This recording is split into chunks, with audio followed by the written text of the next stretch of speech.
What's up, everybody? Charlie Marlow here. Got to jump on and talk a little Cardinals baseball after a very nice win last night, 4-zip over the Buccos, the Pittsburgh Pirates, Cole Bartemus' favorite team, and of course, Paul Skenes. How about Andre Pallante? Out pitching, out dueling Paul Skenes last night. And Skenes pitched really, really well. What do you have? 7 strikeouts, 6 innings, 1 run, the Arenado hit. But Andre Palante with 9 Ks going up there and posting zeros inning after inning after inning. Very impressive. And look, this Cardinal season has not at all been what anybody wants it to be. So the last month or so and these next couple weeks, you have to find reasons to watch. Paul Skenes being the main reason for me last night. I don't think I'd watched that much of a Cardinals game in months. I'm just being honest. But Paul Skenes is must-watch television. Getting back to the Cardinals, though, look, you got to find reasons to watch here these last couple weeks. And some of the young guys, whether it's a JC, whose dad, by the way, looks like Martin Scorsese, however way you pronounce it. Also, JC, he literally is. I know I'm not by any means the first person to say this. Everybody's doing this on social media.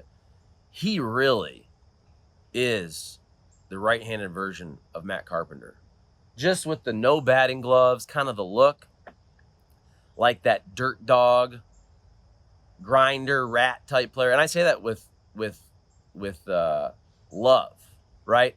Just like the gamer, the dude who's always dirty, wiping his hands on his uniform. So JC looks like a young right-handed version of Matt Carpenter. But what I'm saying is, so look, last year, the last 2 months of the season sucked. Adam Wainwright got his 200th win, so that was great, but it was ugly to get there, let's be real. But then you had Mason Wynn.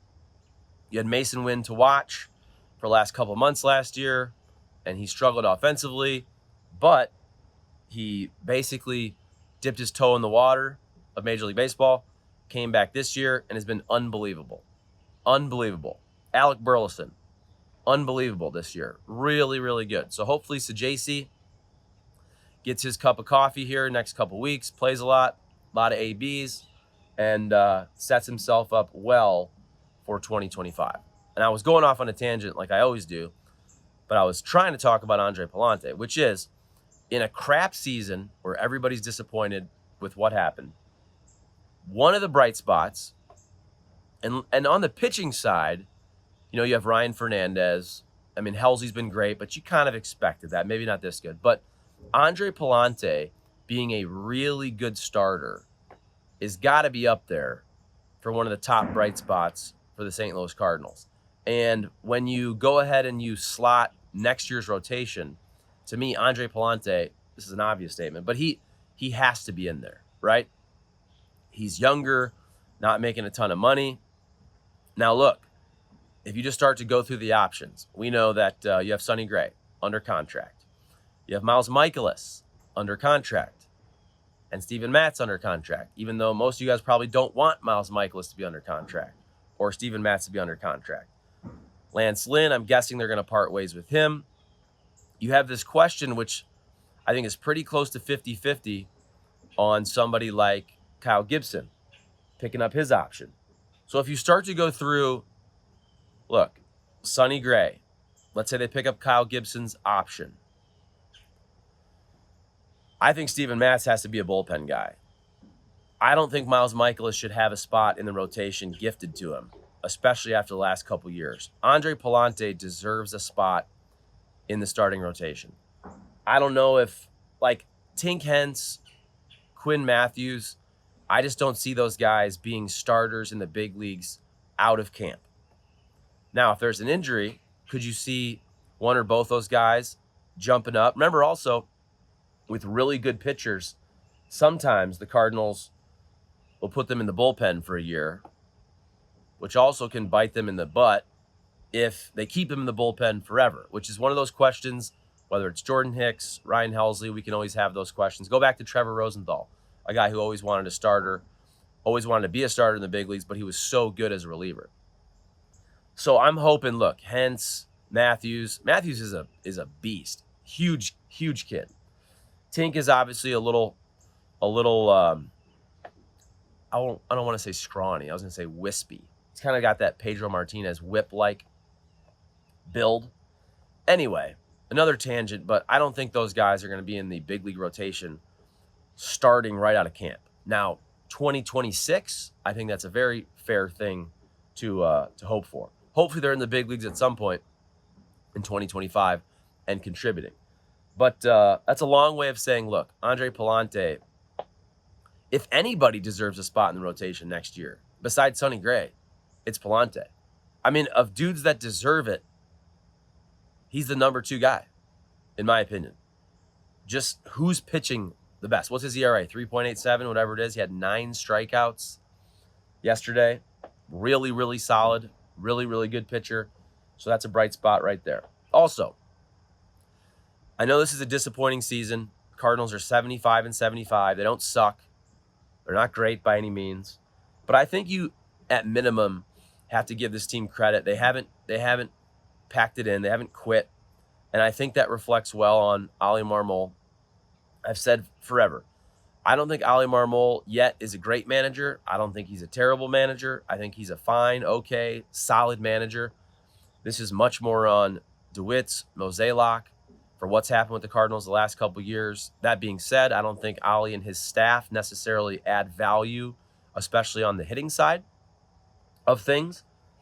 And my thing with Oli was I just didn't think he deserved the extension before the season started. But all that, again, look, I think this team hasn't quit. And just ask yourself, how good is this team? Let's say they finish 81-81. That's what they're on pace for. Let's say they're 82-80, whatever it is. This is a team that was projected to be about 82, 83, 84, 85 wins. So, okay, you can say they were about 1, 2, 3, 4 wins less than projected. I also thought they'd make a nice little jump at the trade deadline when they added some nice pieces in Fetty and in Tommy Pham. Oh, by the way, look, how dumb am I? I didn't even mention Fetty. I went through all those pitchers and didn't mention Eric Fetty, who's under contract. See, that's why it's important to keep talking. Talk your way through this. So Eric Fetty next year also, what is he making? $7.5 million. So he's in there too, obviously. But Palante has to be in there. I keep forgetting about Fetty because they added him at the deadline. My apologies there. So, look, Cardinals haven't quit, but they're not that good either. There has to be some big changes this offseason. Gary LaRocque already retiring, if that's what he did. Development of this franchise needs to improve clearly. Drafting, developing, knowing who to trade, knowing who to keep. That's been a huge issue, arguably the biggest issue over the last 5 years or so. So we'll see what happens with John Mozeliak. But you know what? Even though season as a whole mediocre, I know we're a lot of doom and gloom, but last night was a good game. I think I'm going to go to a game this weekend against the Guardians because my buddy Dan Puente is the assistant hitting coach of the Guardians. I haven't been to a Cardinals game in a long time. I took my son early in the year, maybe April, May. I can't even remember. So drop me your comments. Comment, like, subscribe. Let me know what you think of last night beating Skenes. What do you think of Pallante? What do you think of the season? What do you want to see happening in the offseason? What about guys being brought back? Goldie, do you want him back? Do they cut ties with Michaelis? Try to trade him for anything? Eat a bunch of salary? Mozeliak, what do you think? Who am I missing? Let me know who I'm missing. And always, as always, please support our sponsors, Triad Bank, triadbanking.com, St. Louis Lawn Care, St. Louis Equipment, Corner Butcher and Chop House in Fenton for all your grilling needs and a great spot for lunch, for dinner, St. Louis Lawn Care for all your mowing, your treatment, aeration, bug control, mosquito. What else they do? They do the mulch. St. Louis equipment, stlmowerrepair.com. Buy a mower, Skag, Wright, the big brands. They'll repair your mowers. Small engines. I got a Crest battery-operated trimmer.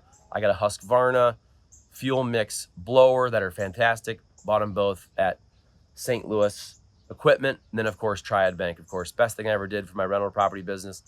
Taking all my commercial loans for my rental property to Triad Bank, a local bank with the best customer service. I went from a big national bank that didn't care about me, and that was very obvious, and moved on over to Triad Bank in beautiful Frontenac. They also have a location in Creve Coeur, but I go to Frontenac, have for about, I think, 5 years or so. I think going back to 2020.